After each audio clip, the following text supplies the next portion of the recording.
Good day, everybody. How you doing today? Welcome to the first episode here of What's New in the News. This is something that I also do on Steve K's variety show on Spotify, Apple, or wherever you get your podcast. However, I do it in audio there. So I'm going to try to do some video because this channel is strictly video. So I'm going to try to cover the news here, just like I do on my other platform as well. So here we go. We're going to start off with some entertainment news. Correct me if I misspelled the name here. Nate Bargatze. He's a comedian, and there was the article by MSN News on April 22nd, 2025, basically talking about how Nate Bargatze is making the transition from stand up comedy into becoming a film actor. And he's quoted as saying, I don't want to overstay my welcome on making the transition from touring and doing stand up to making. What he means by that is he wants to make room for other up and coming comics. You know, comedy is a very, very competitive field. I went to a workshop one time, I think in New York City or somewhere, and the club manager or booker said that there are only 250 comedy slots available in the tri state New York City area, right? 250 spots. And there are 250,000 comedians competing for those spots. So that's very, very benevolent and altruistic of him to, make those accommodations because not every comic gets to move past the open mic phase. There are many, many comedians hanging around the open mics, and nobody knows who the hell they are. They're like I'm one of them, by the way. I compare them to the toys in the toy chest in Toy Story. Do you remember the movie Toy Story? There were toys at the bottom of the chest which the children never took out and played. They were forgotten about. They were their forgotten toys. That's what it's like to be an unknown open mic comedian who no one wants to recognize. I didn't want to go on. It just got me onto this subject. But anyway, I think he's going to be doing one more. He has his next comedy special will be on next Netflix, and after that, he might make one more.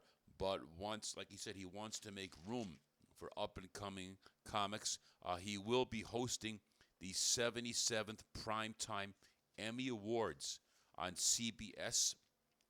His comedy shows have sold more than 1.2 million tickets around the world in 2024. He hosted SNL, Saturday Night Live, for the second time last fall. Last December, Bargatze co-produced holiday variety special Nate Bargatze, Nashville Christmas, with Lorne Michaels from CBS.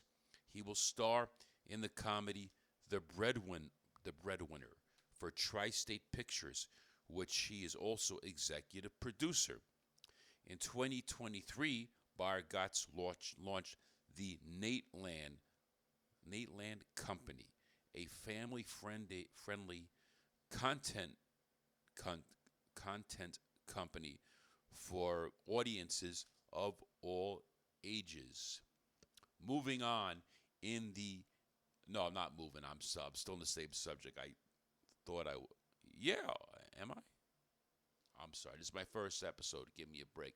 We'll get it together. Okay, this is a work in progress. Moving on in entertainment news, there's going to be a new Judd Apatow comedy about a fallen country music star, and it's going to star the actor Glenn Powell.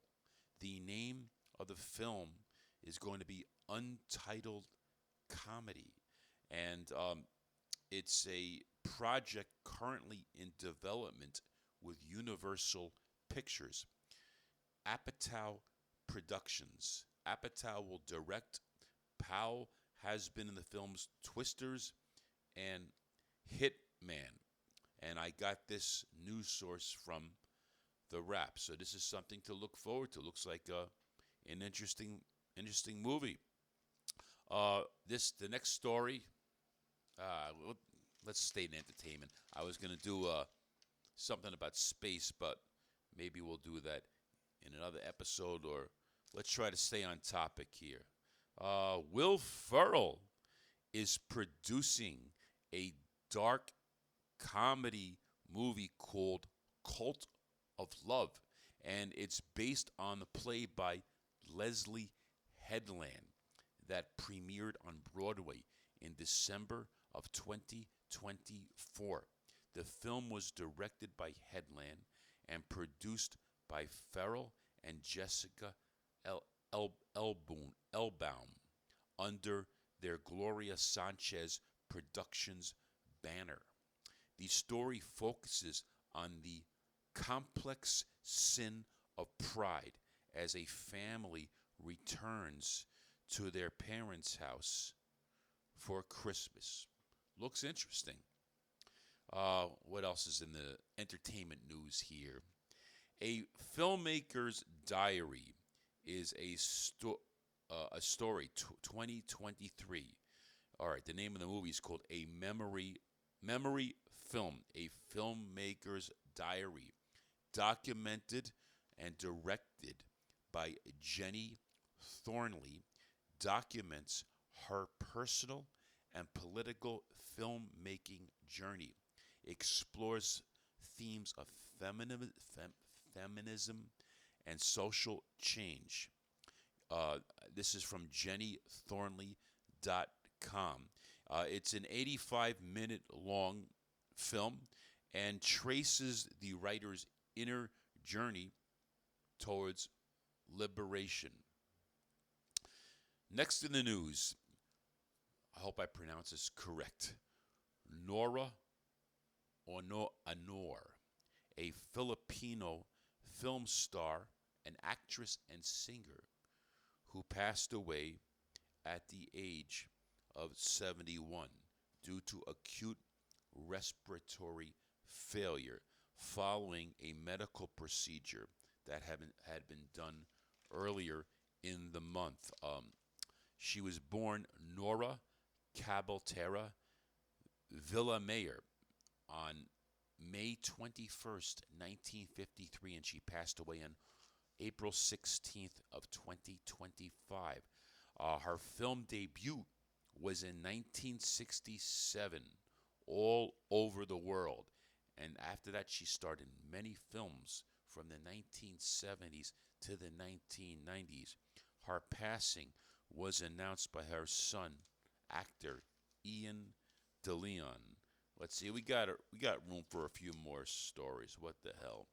I'm just seeing if we have any more entertainment news before we move on to other subjects. No, we don't.